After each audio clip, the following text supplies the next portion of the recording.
ನಮಸ್ಕಾರ ವಿದ್ಯಾರ್ಥಿಗಳೇ, ಸ್ಪರ್ಧಾ ವಿನಯ್ ಎಜುಕೇಟರ್ ತರಗತಿಗೆ ನಿಮಗೆಲ್ಲರಿಗೂ ಆತ್ಮೀಯ ಸ್ವಾಗತ. ಇಂದು ನಾವು ದಿ ಹಿಂದೂ ಪತ್ರಿಕೆಯ ಪೇಜ್ 15ರಿಂದ ಆರಿಸಿಕೊಂಡಿರುವ ಒಂದು ಬಹಳ ಮುಖ್ಯವಾದ ಎಕ್ಸ್ಪ್ಲೇನರ್ ಅನ್ನ ನೋಡಲಿದ್ದೇವೆ. ಇದು ಕೇವಲ ಮೆಡಿಕಲ್ ಫೀಲ್ಡ್ಗೆ ಮಾತ್ರ ಸೀಮಿತವಾಗಿಲ್ಲ.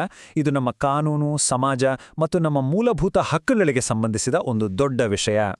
ಇವತ್ತಿನ ನಮ್ಮ ಅಜೆಂಡಾದಲ್ಲಿ ಮುಖ್ಯವಾಗಿ 5 ವಿಷಯಗಳಿವೆ.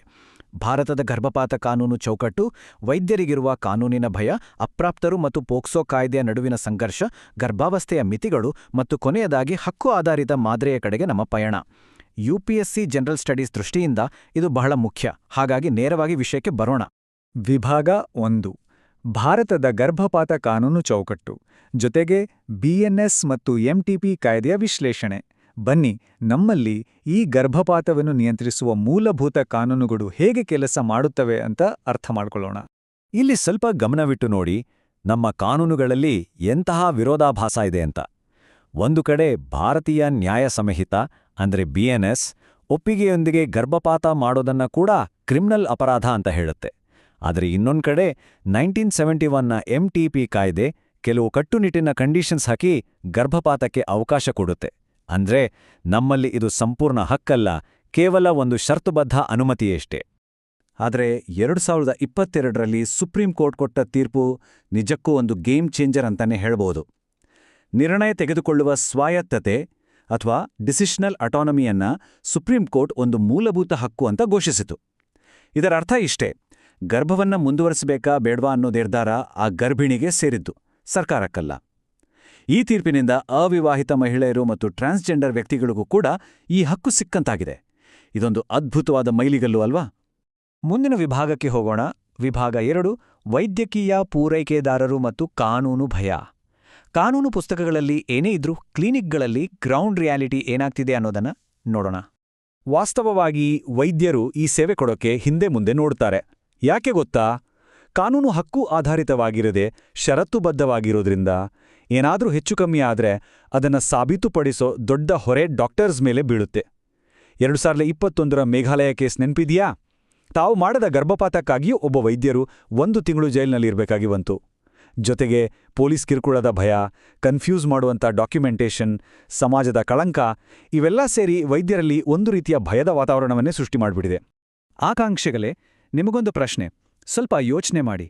ಒಬ್ಬ ಡಾಕ್ಟರ್ಗೆ ಅವರದ್ದೇ ಆದ ವೈಯಕ್ತಿಕ ಅಥವಾ ಧಾರ್ಮಿಕ ನಂಬಿಕೆಗಳಿರುತ್ತೆ. ಅದು ರೋಗಿಯ ಈ ಮೂಲಭೂತ ಹಕ್ಕಿನ ಜೊತೆ ಕ್ಲಾಶ್ ಆದಾಗ ಏನಾಗಬೇಕು? ಇದೊಂದು ಬಹಳ ಸೂಕ್ಷ್ಮವಾದ ನೈತಿಕ ಸವಾಲ್, ಹೌದಲ್ವಾ? ಇಲ್ಲಿ ನಾವು ಅರ್ಥ ಮಾಡಿಕೊಳ್ಬೇಕಾದ ಬಹಳ ಮುಖ್ಯವಾದ ಪಾಯಿಂಟ್ ಒಂದಿದೆ. ವೈದ್ಯರು ತಮ್ಮ ವ್ಯಕ್ತಿಗೆ ಕಾರಣ ಕೊಟ್ಟು ಚಿಕಿತ್ಸೆಯನ್ನು ನಿರಾಕರಿಸಬಹುದು, ಆದರೆ ಅದರಿಂದ ರೋಗಿಗೆ ಸೇವೆ ಸಿಗದಂತೆ ಡಿನಯಲ್ ಆಗಬಾರ್ದು. ಅದೇ ಫೆಸಿಲಿಟಿಯಲ್ಲಿರುವ ಮತ್ತೊಬ್ಬ ವೈದ್ಯರಿಗೆ ಕಡ್ಡಾಯವಾಗಿ ಆ ರೋಗಿಯನ್ನು ರೆಫರ್ ಮಾಡಲೇಬೇಕು. ಇದು ಅವರ ಜವಾಬ್ದಾರಿ. ಸೇವೆಗೆ ಯಾವುದೇ ಅಡ್ಡಿಯಾಗಬಾರದು ಅನ್ನೋದೇ ಇದರ ಮುಖ್ಯ ಉದ್ದೇಶ. ವಿಭಾಗ 3: ಅಪ್ರಾಪ್ತರು, ಪಾಕ್ಸೋ ಮತ್ತು ಕಾನೂನು ಸಂಘರ್ಷಗಳು. ಅತ್ಯಂತ ಸೂಕ್ಷ್ಮವಾದ ವಿಷಯದತ್ತ ಸಾಗೋಣ. ಅಪ್ರಾಪ್ತ ಅತ್ಯಾಚಾರ ಸಂತ್ರಸ್ತರ ವಿಷಯ ಬಂದಾಗ 2 ದೊಡ್ಡ ಕಾಯ್ದೆಗಳು ಪರಸ್ಪರ ಎದುರಾದಾಗ ಏನಾಗುತ್ತೆ ಅಂತ ನೋಡೋಣ. ಈ ಚಾರ್ಟ್ ಅನ್ನೊಮ್ಮೆ ನೋಡಿ. ಇದು ನಿಜಕ್ಕೂ ಕಳವಳ ತರಿಸುವಂಥ ವಿಚಾರ. ಹದಿಹರೆಯದವರು ತಳವಾಗಿ ಡಾಕ್ಟರ್ ಬಳಿ ಬರೋದಕ್ಕೆ ಕಾರಣ ಅವರ ಆಯ್ಕೆಯಲ್ಲ, ಬದಲಾಗಿ ಅವರೆದುರಿಸಿದ ತೀವ್ರ ಆಘಾತ, ತಮ್ಮ ಹಕ್ಕುಗಳ ಬಗ್ಗೆ ಇರುವ ಅರಿವಿನ ಕೊರತೆ, ಮನೆಯಿಂದ ಹೊರಬರಲಾಗದ ಪರಿಸ್ಥಿತಿ ಮತ್ತು ನಮ್ಮ ಸಮಾಜದಲ್ಲಿರುವ ರಚನಾತ್ಮಕ ಕಳಂಕ ಇವೆಲ್ಲ ಸೇರಿ ಅವರನ್ನ ಅಪಾಯಕಾರಿ ವಿಳಂಬಕ್ಕೆ ದೂಡುತ್ತಿವೆ. ಇದೇ ವ್ಯವಸ್ಥೆ ಹೇಗೆ ಮತ್ತೊಂದು ದೊಡ್ಡ ಸಮಸ್ಯೆಗೆ ಕಾರಣವಾಗುತ್ತೆ ಅಂತ ಈ ಪೋಕ್ಸೋ ಪ್ಯಾರಾಡಾಕ್ಸ್ನಿಂದ ತಿಳಿಯುತ್ತೆ. ನೋಡಿ, ಎಂಟಿಪಿ ಕಾಯ್ದೆ ಅಡಿ ಒಬ್ಬ ಅಪ್ರಾಪ್ತ ಸಂತ್ರಸ್ತೆ ಆಸ್ಪತ್ರೆಗೆ ಬರ್ತಾಳೆ. ಆದರೆ ಪೋಕ್ಸೋ ಕಾಯ್ದೆ ಸೆಕ್ಷನ್ 19 ಪ್ರಕಾರ ವೈದ್ಯರು ಕಡ್ಡಾಯವಾಗಿ ಪೊಲೀಸರಿಗೆ ವರದಿ ಮಾಡಲೇಬೇಕು. ಆ ಪೊಲೀಸರ ಭಯದಿಂದಾಗಿ ಆ ಮಗು ಆಸ್ಪತ್ರೆಗೆ ಬರೋದನ್ನೇ ಬಿಟ್ಟು ಅಸುರಕ್ಷಿತ, ಅಪಾಯಕಾರಿ ಗರ್ಭಪಾತದ ಮೊರೆ ಹೋಗ್ತಾಳೆ. ಇದು ಎಂಥ ದುರಂತ ಅಲ್ವಾ? ಇದನ್ನ ಸರಿಪಡಿಸೋಕೆ ಅಂತಾನೆ 2022ರಲ್ಲಿ ಸುಪ್ರೀಂ ಕೋರ್ಟ್ ಅಪ್ರಾಪ್ತರ ಗುರುತನ್ನು ರಹಸ್ಯವಾಗಿಟ್ಟು ಸೇವೆ ಒದಗಿಸ್ಬೋದು ಅಂತ ಒಂದು ಅದ್ಭುತವಾದ ತೀರ್ಪು ಕೊಡ್ತು. ಅಂದ್ರೆ 2 ಕಾಯ್ದೆಗಳನ್ನ ಹಾರ್ಮೋನೈಸ್ ಮಾಡೋ ಪ್ರಯತ್ನ ಮಾಡ್ತು. ಆದರೆ ಬೇಸರದ ಸಂಗತಿ ಏನಂದ್ರೆ, ಗ್ರೌಂಡ್ ಲೆವೆಲ್ನಲ್ಲಿ ಇದರ ಇಂಪ್ಲಿಮೆಂಟೇಷನ್ ಇನ್ನೂ ಸರಿಯಾಗಿ ಆಗ್ತಿಲ್ಲ. ಆ ಪೊಲೀಸ್ ಕೇಸ್ ಆಗತ್ತೆ ಅನ್ನೋ ಭಯ ಇಂದಿಗೂ ಕೂಡ ಒಂದು ದೊಡ್ಡ ತಡೆಗೋಡೆಯಾಗಿ ಉಳಿದಿದೆ. ವಿಭಾಗ 4: ಕಠಿಣ ಗರ್ಭಾವಸ್ಥೆಯ ಮಿತಿಗಳ ಮರುಚಿಂತನೆ. ಕ್ಲಿನಿಕಲ್ ತೀರ್ಪು ಹಾಗೂ ಶಾಸನಬದ್ಧ ಮಿತಿಗಳ ನಡುವೆ ಇರುವ ಅಂತರವನ್ನ ನಾವು ವಿಶ್ಲೇಷಣೆ ಮಾಡಲೇಬೇಕು. ಎಂಟಿಪಿ ಕಾಯ್ದೆ ಅಡಿಯಲ್ಲಿ ಗರ್ಭಪಾತಕ್ಕೆ ಇರುವ ಸಾಮಾನ್ಯ ಗರಿಷ್ಠ ಲಿಮಿಟ್ 24 ವಾರಗಳು. ಭ್ರೂಣದಲ್ಲಿ ತೀವ್ರವಾದ ದೋಷವಿದ್ದರೆ ಅಥವಾ ತಾಯಿಯ ಪ್ರಾಣಕ್ಕೆ ಅಪಾಯವಿದ್ದರೆ ಮಾತ್ರ ಇದಕ್ಕೆ ವಿನಾಯಿತಿ ಇದೆ. ಆದರೆ ನಾವು ಆಗಾಗ ನೋಡ್ತೀವಿ 24 ವಾರಗಳ ನಂತರವೂ ಅನುಮತಿಗಾಗಿ ಮಹಿಳೆಯರು ಕೋರ್ಟ್ ಮೆಟ್ಟಿಲೇಳ್ತಾರೆ. ಕೆಲವೊಮ್ಮೆ ಇದು 33 ವಾರಗಳವರೆಗೂ ಹೋಗುತ್ತೆ. ಇದು ಕಾನೂನಿನ ಬಿಗಿತ ಮತ್ತು ವಾಸ್ತವದ ನಡುವೆ ಇರೋ ಅಂತರವನ್ನು ತೋರಿಸುತ್ತೆ.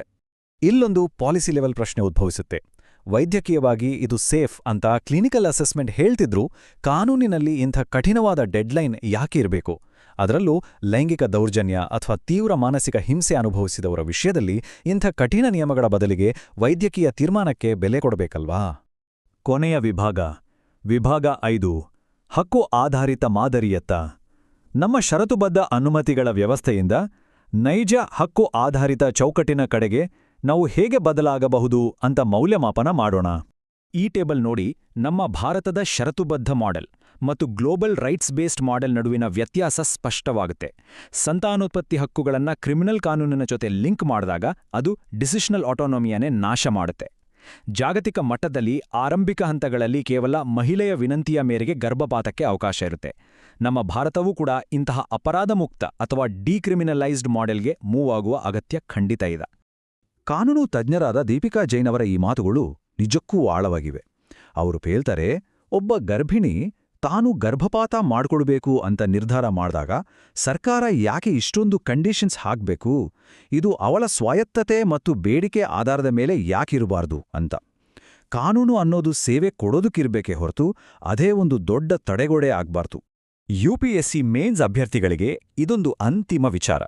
ನಮ್ಮ ಪ್ರಸ್ತುತ ಕಾನೂನು ವ್ಯವಸ್ಥೆ ಈ ಮೂಲಭೂತ ಸ್ವಾಯತ್ತತೆಯನ್ನ ಕಾಪಾಡಲು ಹೇಗೆ ಫೇಲ್ ಆಗ್ತಿದೆ? ಪ್ರಗತಿಪರ ಕೋರ್ಟ್ ತೀರ್ಪುಗಳು ಮತ್ತು ಗ್ರೌಂಡ್ ರಿಯಾಲಿಟಿ ನಡುವಿನ ಈ ಅಂತರವನ್ನ ಕಡಿಮೆ ಮಾಡಲು ಮತ್ತು ಅಂತಾರಾಷ್ಟ್ರೀಯ ಮಟ್ಟಕ್ಕೆ ನಮ್ಮ ಕಾನೂನುಗಳನ್ನು ಅಪ್ಗ್ರೇಡ್ ಮಾಡಲು ಭವಿಷ್ಯದ ಅಧಿಕಾರಿಗಳಾದ ನೀವು ಏನೆಲ್ಲ ರಚನಾತ್ಮಕ ಕ್ರಮಗಳನ್ನು ತರಬಹುದು? ಇದರ ಬಗ್ಗೆ ಆಳವಾಗಿ ಯೋಚಿಸಿ.